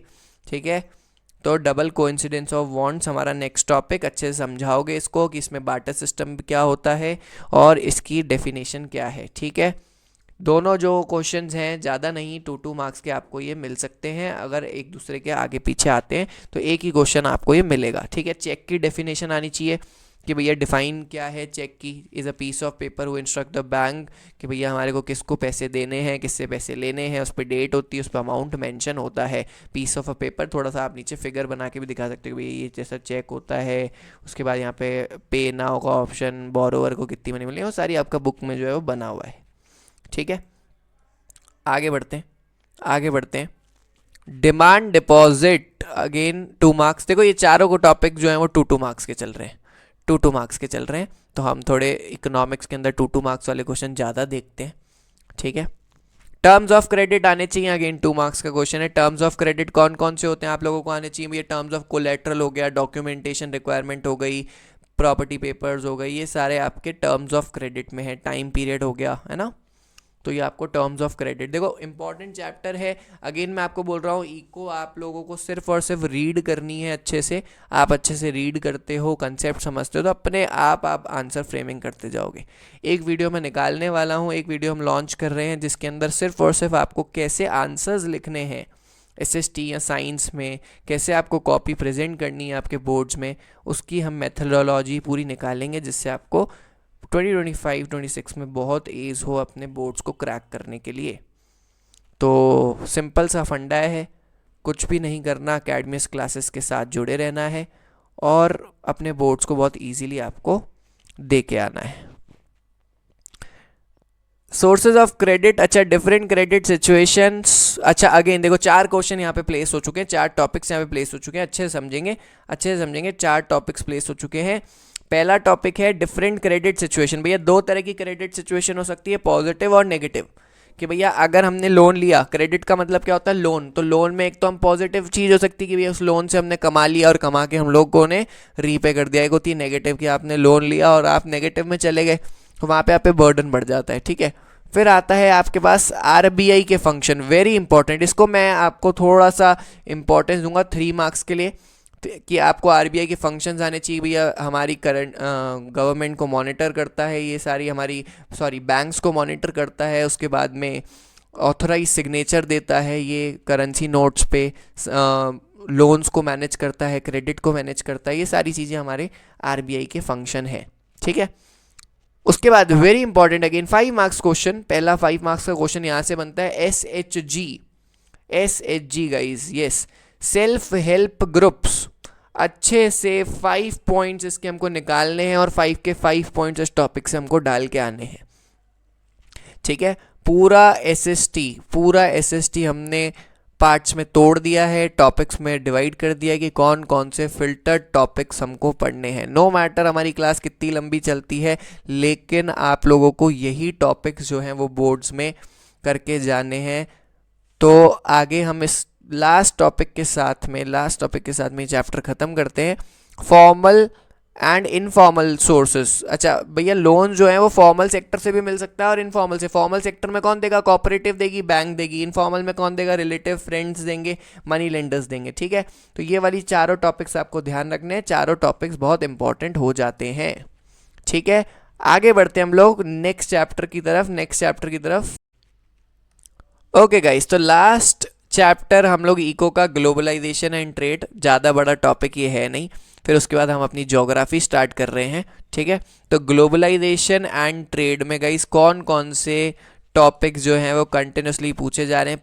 पहला टॉपिक है कि भैया आपको सबसे देखो बेसिक है, ग्लोबलाइजेशन की डेफिनेशन आनी चाहिए, interconnection and interlinking of the world. बहुत अच्छा है, यहाँ पे देखो साइड में फिगर बना हुआ है कि इंडिया एक बहुत बड़ा कंट्री बन चुका है जो पूरे वर्ल्ड में अपनी ट्रेड और अपनी चीज़ों के लिए फेमस है। तो फॉरेन इन्वेस्टमेंट क्या होती है वो आपको अच्छे से आना चाहिए कि भैया कोई भी कंपनी, एमएनसी, मल्टीनेशनल कॉरपोरेशन बाहर से आके कहीं इन्वेस्ट करती है दूसरी कंट्रीज़ में असेट्स पे, तो उसको हम बोलते हैं फॉरेन इन्वेस्टमेंट। और how MNCs benefit local companies, मतलब एमएनसी अगर एक कंट्री में आ रही है और वो लोकल कंपनीज को कैसे बेनिफिट करेंगी, न्यू टेक्नोलॉजीज प्रोवाइड कराएंगी, उनको फंडिंग में हेल्प करेंगी, उनको अडॉप्ट करके वो उनका ग्रोथ स्केल करा सकती हैं। तो बहुत सारे बेनिफिट्स आपको अच्छे से इसमें लर्न करने हैं। कंटिन्यूस आने वाला क्वेश्चन है 3 मार्क्स में, तो ये आपको देखना है। अच्छा, स्ट्रगल फॉर फेयर ग्लोबलाइजेशन आपको समझना है। स्ट्रगल फॉर फेयर ग्लोबलाइजेशन कि भैया देखो अगर एमएनसी आ रही है, जैसे आपने है ना क्लास 8 में पढ़ा होगा भोपाल गैस ट्रेजेडी, कि एक एमएनसी आई, एमएनसी ने रूल्स एंड रेगुलेशंस फॉलो नहीं किए, तो बहुत सारी प्रॉब्लम्स क्रिएट भी हो सकती हैं कि अपने कॉस्ट कटिंग करने के चक्कर में कोई बड़ा डिज़ास्टर भी हो सकता है। तो वहाँ पे स्ट्रगल्स हमको पढ़ने हैं, ठीक है, कि लेबर्स को वेजेस मिलना, वर्किंग आवर्स का ध्यान रखना, वो सारी चीज़ें भी हम इसमें पढ़ते हैं। वेरी इंपॉर्टेंट अगेन यहाँ पे मैं मार्क करता हुआ जा रहा हूँ, अगेन 5 मार्क्स का question, liberalisation and trade barrier यहाँ से आ सकता है। लिबरलाइजेशन का मतलब फ्रीडम, फ्रीडम किस चीज़ का, ट्रेड करने का। ट्रेड कहाँ करने का, कंट्री से बाहर ट्रेड करने का। अगर गवर्नमेंट आपको लिबरलाइजेशन देती है मतलब आप एक कंट्री से अलग अलग कंट्रीज में ट्रेड कर सकते हो, ठीक है। ट्रेड बैरियर का मतलब कि आप ट्रेड, यही उसका वाइस वर्सा उल्टा, कि आपको अगर कोई कंट्री टैक्स ज़्यादा लगा दे, कि आप ट्रेड, अगर आप इंपोर्ट एक्सपोर्ट कर रहे हो तो आपको वहाँ पे अगर बैरियर है तो किसका बैरियर हो सकता है, टैक्स बैरियर हो सकता है। तो मतलब सिंपल ये है कि गवर्नमेंट कंट्रोल कर रही है कौन सी चीज़ हमारी कंट्री में आनी चाहिए, कौन सी चीज़ कंट्री में नहीं आनी चाहिए, ठीक है। तो ये वाला टॉपिक आपको अच्छे से निकालना है। और लास्ट इको का, हमारी पूरी इको खत्म हो रही है। फैक्टर्स इनेबलिंग ग्लोबलाइजेशन, कौन कौन से फैक्टर्स जो हैं वो ग्लोबलाइजेशन को इनेबल कर रहे हैं। जैसे टेक्नोलॉजीज़ का सबसे बेस्ट आंसर हो सकता है कि भैया जितनी अच्छी टेक्नोलॉजी होगी उतना हम लोग ग्लोबलाइज हो पाएंगे, उतनी हम कंट्रीज़ में चीज़ों को कर पाएंगे। कितना हमारा सोशल कांटेक्ट है, कैसे बिजनेस चल रहा है, वो सारी चीज़ें जो है ग्लोबलाइजेशन को इनेबल भी करती हैं। तो इसी के साथ हमारी इस वीडियो का थर्ड सेगमेंट भी ओवर होता है। ज़रूरी नहीं है गाइज आप वन गो में इस वीडियो को देखो, लेकिन आप इसको वीडियो को बार बार आके देख सकते हो एक एक सेगमेंट में। जैसे हिस्ट्री का सेगमेंट हमने देख लिया, हमने टॉपिक्स देख लिए, टॉपिक नोट कर लिए, फिर हमने उसको लर्न कर लिया, वापस आप वीडियो पे आओ, वीडियो देखो, और उसके बाद में आपने हिस्ट्री पढ़ने के बाद में डीपी पढ़ ली, डीपी के टॉपिक्स कवर किए, देन उसके बाद eco and then following geography. तो अब हम लोग स्टार्ट कर रहे हैं ज्योग्राफी। ओके गाइस, तो इसी के साथ हम लोग अब ज्योग्राफी को स्टार्ट कर देते हैं। नेचुरल रिसोर्सेज एंड कंजर्वेशन बहुत ही इम्पॉर्टेंट आने वाला जो टॉपिक है वो कौन सा है, रियो डी जेनेरियो 1992, और उसके साथ आपको समझाना है एजेंडा 21। दोनों साथ में भी आ सकते हैं और दोनों अलग अलग टॉपिक भी आ सकते हैं। उसके बाद अगर हम एमसीक्यू देखो, अब ज्योग्राफी जो है ना वो ज्योग्राफी एमसीक्यू बेस्ड ज़्यादा हो जाती है। 5 मार्क्स का क्वेश्चन है उसमें भी, बट ज़्यादा चांसेस हैं कि यहाँ से हमारे एमसीक्यूज बनते हैं। तो Indian wild life protection act कब लॉन्च हुआ था? Indian wild life protection act क्या है? 1972 में लॉन्च हुआ है। इसके आपको पॉइंट साथ साथ में समझाते जाने हैं। अब इंडियन वाइल्ड लाइफ एक्ट के साथ में प्रोजेक्ट टाइगर भी आपको आ सकता है, तो वो भी आप उसको साथ साथ में रीड एंड रिवाइज करते चलोगे, ठीक है। उसके बाद में सेक्रेड ग्रुप्स। सेक्रेड ग्रुप्स कौन कौन से हैं? सेक्रेड ग्रुप्स होते हैं जो कि भाई हमारे पास ट्राइबल एरियाज में लोग आज भी प्लांट्स की हो गई और नेचुरल चीज़ों की पूजा करते हैं, तो उनको हम सेक्रेड ग्रुप्स भी बोलते हैं। वो चीज़ें आपको सारी ध्यान रखनी है और उसको एक्सप्लेन करना है। बॉक्स आपको एनसीईआरटी में मिल जाएगा इसका भी।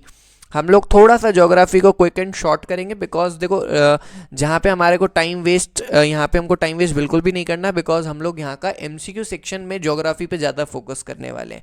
अभी हमसे फिल्टर्ड टॉपिक्स ज्योग्राफी के ले रहे हैं, Rio de Janeiro 1992, agenda 21, Indian wild life protection act और सेक्रेड ग्रुप्स। उसके बाद में सबसे ज़्यादा demanding question land degradation and conservation, कि लैंड कैसे डिग्रेड होती है, कैसे हमको उसको कंजर्व करना चाहिए। ये आपका हर चैप्टर में आपको क्वेश्चन मिलता है ज्योग्राफी में। कंजर्वेशन, कि हमको लैंड कैसे बचानी है, सॉइल कैसे बचानी है, मिनरल्स कैसे बचाने हैं, एनर्जी कैसे बचानी है, तो ये आपको कंजर्वेशन आना चाहिए, ठीक है। उसके बाद soil, very important, soil erosion and conservation, है ना। सॉइल इरोजन, कि भाई सॉइल इरोजन कैसे होता है, उसको कैसे हम कंजर्व करेंगे। शीट इरोजन क्या है ना। गली वेल्ट्स क्या होती हैं, सारी चीज़ें आपको, रेवाइंस क्या हैं, सारी चीज़ें आपको इसमें लास्ट में, ये बिल्कुल लास्ट पेज पे आपको आंसर्स मिल जाएंगे इसके। अगेन एमसीक्यू वाला सेक्शन रहता है, तो हम लोग एमसीक्यू वाले सेक्शन को ही फॉलो करेंगे इसमें, ठीक है। आगे बढ़ते हैं। Land utilisation, fallow land, barren land, waste land, net cropped area, gross cropped area, सारी चीज़ें आपको इसमें समझानी। कितना फॉरेस्ट के एरिया में आता है, कितना नॉन यूज एरिया है, कितना करंट फैलो है, ठीक है। ये सारी चीज़ें, ये land utilisation 3 marks question, very important. 3 marks question, very important, ठीक है। फॉरेस्ट कैटेगरीज हमारी जो है 3 कैटेगरीज हैं फॉरेस्ट की, ठीक है। Protective forest, reserve forest, unclassed forest. Again 3 marks. Protected, reserved और अनक्लास्ड, एग्जांपल्स भी याद करते हुए जाओगे कौन कौन सी जगहों पे इंडिया में ये आते हैं। नेक्स्ट आते हैं हम वाटर रिसोर्सेज एंड एग्रीकल्चर पे। नेक्स्ट चैप्टर हमारा water resources and agriculture. Water conservation, water resources and agriculture हमारा नेक्स्ट चैप्टर आता हुआ है। पहला देखो मैंने हेडलाइन ये दे दी है, हेडलाइन है dams are the temples of the modern India. अगर ये स्टेटमेंट एक्सप्लेन के साथ आ जाता है तो ये किसने दिया है, एमसीक्यू में आता है, तो एमसीक्यू में जवाहरलाल नेहरू ने दिया है।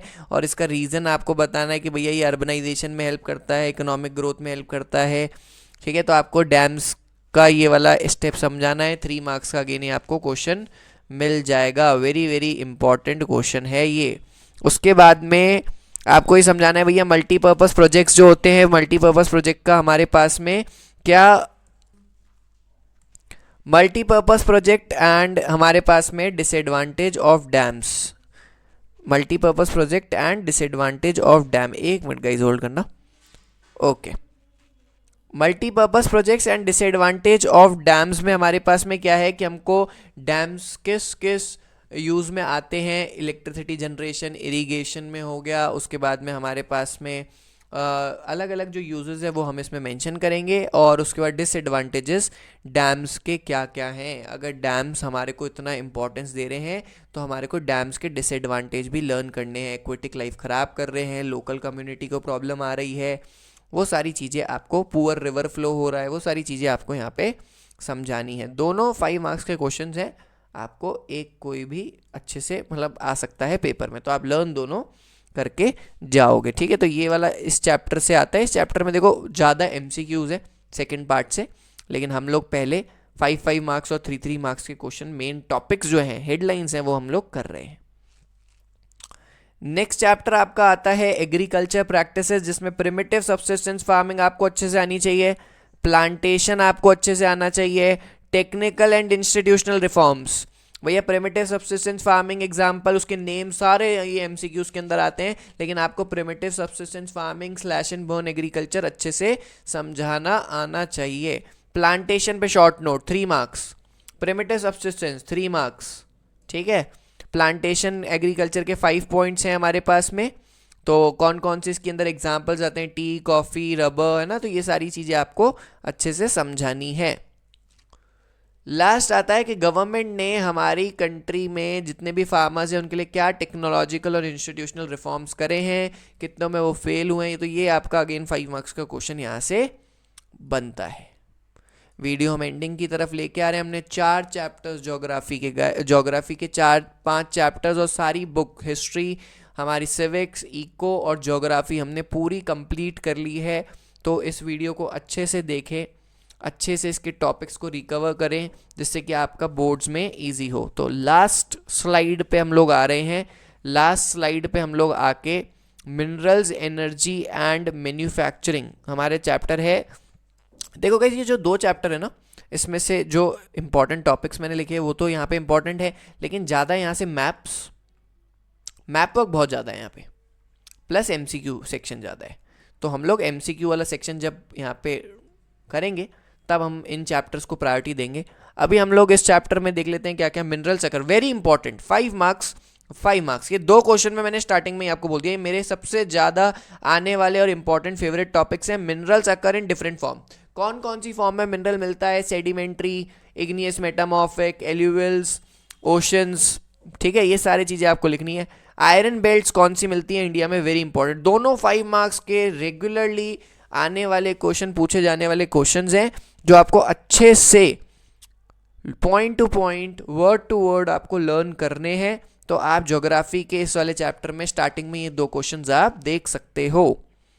Hazards of minings, roof collapse हो जाना, उसके बाद में इंडोनेशियन चैनल्स होना, उसके बाद में पल्मोनरी डिजीज हो जाना, ये सारे आपको हैजार्ड्स जो हैं, वाटर पॉल्यूशन, लैंड डिग्रेडेशन, ये सारी चीज़ें आपको हैजार्ड्स में लर्न करनी है। तो ये 3 मार्क्स का क्वेश्चन आपका सेटअप होता है। फिर लास्ट है conservation of minerals. Conservation of minerals में आप क्या चीज़ें देखोगे कि भाई मिनरल्स को कैसे कंजर्व किया जाए, रिप्लेसमेंट रेट इतना कम है लेकिन कंजप्शन रेट बहुत ज़्यादा है, तो ये सारी चीज़ें आपको इसमें लर्न करनी है। तो ये चारों क्वेश्चंस कंटिन्यूसली पेपर्स में आ रहे हैं। देखो वही टॉपिक हम लोग डाल रहे हैं जो कि पेपर में कंटिन्यूसली पूछे जा रहे हैं। 4 टॉपिक्स अगर आप कर लेते हो तो आपका मिनरल वाला चैप्टर बहुत ही अच्छे से ग्रिप हो सकता है। नेक्स्ट आते हैं हम एनर्जी रिसोर्स। तो एनर्जी कंजर्वेशन लर्न करनी है और सस्टेनेबल प्रैक्टिसेस आपको समझनी है। इसमें इतना ही लर्न करना है आपको कि अगर आप मिनरल कंजर्वेशन कर रहे हो तो साथ साथ में आप एनर्जी कंजर्वेशन करोगे लर्न, और साथ साथ में सस्टेनेबल प्रैक्टिसेस कौन कौन सी आपको लर्न करनी है। ठीक है, तो आगे बढ़ते हैं हमारे नेक्स्ट चैप्टर की तरफ। बहुत ही छोटा सा हमने इसमें पॉइंट डाला है इंडस्ट्रीज का, बिकॉज इंडस्ट्रीज में ज़्यादा आपके मैप वर्क्स हैं। तो एंड इंडस्ट्रीज़ के हम लोग अंदर देखेंगे इंपॉर्टेंस ऑफ मैन्युफैक्चरिंग इंडस्ट्रीज़ की, इंडस्ट्रीज़ की इंपॉर्टेंस क्या है, और क्लासिफिकेशन ऑफ इंडस्ट्रीज़, ये वेरी इंपॉर्टेंट है। ठीक है, और इंपॉर्टेंस ऑफ मैन्युफैक्चरिंग। तो गाइज इसमें से 5 और 3 मार्क्स का क्वेश्चन एज सच कोई बनता नहीं है, दैट्स वाई हमने इसको बहुत शॉर्ट एंड स्वीट मैनर में ख़त्म किया है। तो हम लोगों का ये यहाँ पे अच्छा एक लास्ट जो हमने एनवायरमेंटल फोकस डाला है, how to control environmental degradation, है ना, तो ये आपका ज़रूर बन सकता है क्वेश्चन। तो ये आपका 3 मार्क्स के अंदर आप लोग इसको कंसीडर कर भी सकते हो। तो इसी के साथ बहुत ही बड़ी वीडियो, बहुत ही बड़ा लेक्चर ख़त्म होता है। और यहाँ पे हमने पूरे लेक्चर के अंदर चारों subjects, history, geography, civics, eco के इम्पॉर्टेंट क्वेश्चंस हम लोगों ने समझे कि क्या इसके टॉपिक्स है। तो देखो गाइस, बहुत सिंपल सी चीज़ है, एक बहुत सिंपल सी चीज़ मैं आप लोगों को समझाना चाहता हूँ कि नो मैटर वॉट कि आपके क्या रिसोर्सेज है, आप कहाँ से पढ़ते हो, लेकिन देखो क्या होता है, स्मार्ट वे में पढ़ना बहुत ज़रूरी है। तो अगर आपके पास परफेक्ट प्लानिंग है, परफेक्ट रिसोर्सेज हैं, तो आप इजीली एक्सेल कर सकते हो। एंड अकेडमिक्स क्लासेस बिल्कुल आपके साथ है आपके बोर्ड्स तक। आपको जो जो वीडियोस इंपॉर्टेंट लगती हैं, जो जो आपको चीज़ें डाउट्स आते हैं, वो आप कमेंट्स में बताएं कि हम लोग नेक्स्ट वीडियो कौन सी बनाएं। एंड प्लीज़ इस चैनल को सब्सक्राइब कीजिए, लाइक कीजिए, जिससे कि आपके लिए ऐसा कंटेंट हम लोग लाते रहे। हमारी टीम बहुत मेहनत कर रही है आप लोगों के लिए, सारी चीज़, एनालाइजिंग टीम, एडिटिंग टीम, सारी चीज़ें जो हैं वो लगी हुई हैं कि बोर्ड्स की ज़ोरों शोरों से तैयारी चालू है आप लोगों की तरफ से और हमारी तरफ से भी। तो इसी के साथ बने रहिए हमारे चैनल के साथ, एंजॉय करते रहिए और पढ़ते रहिए। Thank you, that's all. Gaurav Dhirwani signing off. Thank you.